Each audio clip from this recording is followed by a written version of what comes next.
क्या आप जानते हैं दोस्तों, आपको पता है कि हमारे यहाँ पे जो ट्रेडर्स हैं, जो नए ट्रेडर्स आते हैं, वो आधे से ज़्यादातर लॉस में ही रहे। किसी का भी प्रॉफिटेबल पैनल नहीं है। कोई भी लाइफ में, मतलब जब से वो अब तक ट्रेड कर रहा है, कितने भी दिन हो गए हैं उसको, किसी भी सेगमेंट में ट्रेड करता हो, ज़्यादातर वो लोग उनको लॉस में ही है। क्यों? जो अपना पैनल अगर 6 महीने का या 1 साल का देखेंगे तो उसमें उसमें लॉस ही मिलेगा। तो आइए दोस्तों, जान लेते हैं ये समस्या ऐसा क्यों होता है लोगों के साथ। तो सबसे पहले बात कर लेते हैं, मेन होता है हमारा एंट्री और एग्जिट। जो लोग सही से एंट्री और एग्जिट नहीं कर पाते हैं, इसीलिए उनका ऐसा लॉसेस का फेसेस आते हैं। तो आइए दोस्तों, बात कर लेते हैं हमारे चैनल के बारे में। चैनल से हम लोग इस पे हमें आगे डिस्कस करेंगे कि हमें कैसे ट्रेड करना चाहिए, किस तरह से एंट्री करनी चाहिए, किस तरह से एग्जिट करना चाहिए। तो दोस्तों, स्वागत है आपका हमारे इस चैनल में, द इक्विटी ट्रेडर्स में। आगे दोस्तों हम बात कर लेते हैं अपने ट्रेड्स के बारे में, कैसे एंट्री और बेस्ट एंट्री और एग्जिट किया जाए ताकि हमें ज़्यादा से ज़्यादा प्रॉफिट हो। और दोस्तों, आ जाते हैं अपने चार्ट्स के ऊपर। सबसे पहले हम लोग निफ्टी का एनालिसिस कर लेते हैं। निफ्टी के एनालिसिस में बात कर लेते हैं, निफ्टी ने एक बहुत ही हैवी बेयरिश कैंडल बना दी है। और जैसा कि यहाँ पे लग रहा है कि अब यहाँ कहीं पे इसका सपोर्ट बनेगा 23,900 के आसपास, 24,000 के आसपास इसका सपोर्ट बन 23,000 के आसपास इसका एक सपोर्ट बनना चाहिए। और दोस्तों, अगला सपोर्ट इसका इसमें यहाँ कहीं भी इसको मिलेगा 23,000 के आसपास। अभी तो ये अपने बॉटम पर ही ट्रेड कर रहा है। लास्ट इसका बॉटम रहा था जहाँ से इसने रिवर्स किया था 23,000, लोअर था इसका 23,263 का। और 500 से 200 300 पॉइंट के अभी ये मूवमेंट कर सकता है। और यहाँ कहीं से फिर इसका एक यहाँ कहीं से इसका एक कंसोलिडेशन फेज शुरू होगा। और यहाँ कहीं से अगर इसने ब्रेकडाउन नीचे नहीं किया, कंडीशन सही रही, तो एक अपसाइड का मूव देखा जा सकता है। और ये 24,000 की तरफ फिर चलने को तैयार हो जाएगा। कंसोलिडेशन देने के बाद जब ये ब्रेकआउट करेगा तो अच्छा ब्रेकआउट मिलेगा हमें यहाँ कहीं से, और अच्छे अच्छे स्विंग ट्रेड्स मिलेंगे जिसमें हमें बढ़िया पैसा कमाने का मौका मिलेगा। एंट्री और एग्जिट की बात की जाए, बेस्ट टू बेस्ट, तो आइए दोस्तों, सबसे पहले हम लोग अपने शेयर्स की बात कर लेते हैं। इक्विटी के अंदर हम लोग ट्रेड करेंगे, और इक्विटी में सबसे पहला शेयर है हमारे लिए इनॉक्स विंड।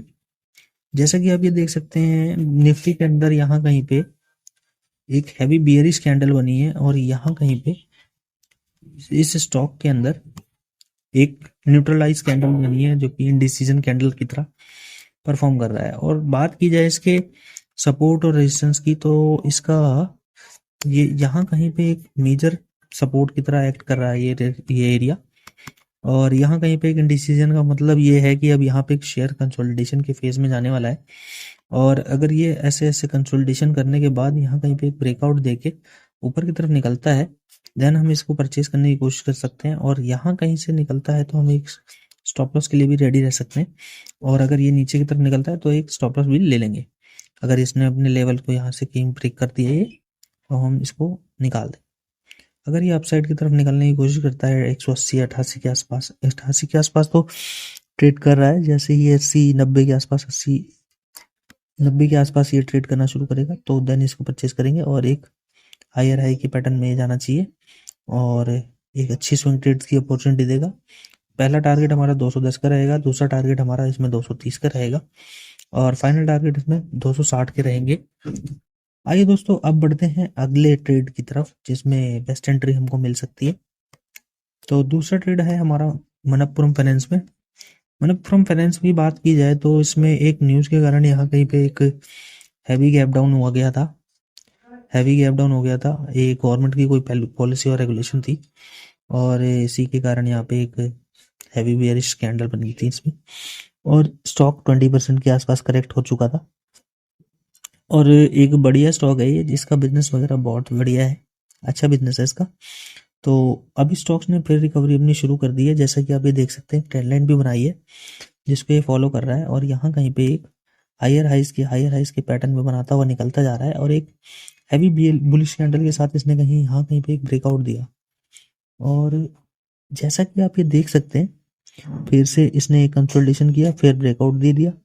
और यहाँ कहीं पे से हमने इसको परचेज किया था एक बार, मैं आपको ट्रेड भी दिखाऊंगा कभी अगले वीडियो में। तो यहाँ कहीं पे परचेज किया था, और यहाँ कहीं पे हमने इसको सेल कर दिया था यहाँ कहीं पे जब इसमें एक बेयरिश कैंडल बननी शुरू हो गई थी तो यहाँ कहीं पे सेल कर दिया था। अभी यहाँ कहीं पे एक इसमें नई अपॉर्चुनिटी भी दिख रही है, और जैसे कि यहाँ कहीं पे ये कंसोलिडेशन अपसाइड की तरफ जाके कर रहा है, और मार्केट में इतने बड़े फॉल के बाद भी ये बहुत ज़्यादा नहीं गिरा है, तो इसमें एक अच्छी अपॉर्चुनिटी दिख रही है। अगर ये ऐसी कंसोलिडेशन होने के बाद अपने हाई को निकालता है 190 के आसपास, इसको परचेज कर सकते हैं। और पहला टारगेट हमारा रहेगा 210 का, 210 का, और दूसरा टारगेट हमारा 220 के आसपास का रहेगा। फाइनल टारगेट 230 के आसपास हम लोग इसको होल्ड कर सकते हैं। स्विंग ट्रेड्स के लिए अच्छी अपॉर्चुनिटी है। बाकी बात कर लेते हैं अगले ट्रेड की। अगला ट्रेड हमें मिल सकता है आईजीएल के अंदर। आईजीएल के अंदर भी सेम पैटर्न है। आईजीएल के अंदर भी गवर्नमेंट की कुछ पॉलिसीज आई थी जिसकी वजह से शेयर ऑलमोस्ट आधा हो गया, 50% के आसपास करेक्ट हो गया, और जितनी तेजी में नीचे आया है उसी तेजी से नीचे भी ऊपर भी जाने की कैपेसिटी रखता है। जैसे कि आप ये जानते हैं आईजीएल को, आईजीएल की हर जगह पे पाइपलाइन वगैरह की सारी गैस लाइन इसी की है, और सीएनजी पंप्स भी नहीं गए। तो जैसे कि इसने अपना यहाँ कहीं पे नीचे की तरफ ब्रेकडाउन देने के बाद एक कंसोलिडेशन फेज में गया और एक करेक्शन दे रहा है। करेक्शन देने के बाद इसने एक कंसोलिडेशन दिया और फिर एक ब्रेकआउट भी दे दिया अपनी हाई बुलिश कैंडल के साथ में, हैवी बुलिश कैंडल के साथ, और अपने हायर एंड्स के आसपास ये कंसोलिडेट कर रहा है। यहाँ कहीं पे एक्यूमुलेशन जोन हो रहा है, और देन ये यहाँ कहीं से जैसे ये ब्रेकआउट होता है देन इसको हम परचेज कर सकते हैं 400 के आसपास। और पहला टारगेट हमारा रहेगा 440 का, दूसरा टारगेट हमारा 480 का, और तीसरा टारगेट 540 के आसपास हम लोग इसको वेट कर सकते हैं। अभी के लिए इतना ही दोस्तों। वीडियो अगर पसंद आया हो लाइक शेयर और सब्सक्राइब जरूर करें। मिलते हैं नेक्स्ट वीडियो में। Thank you very much.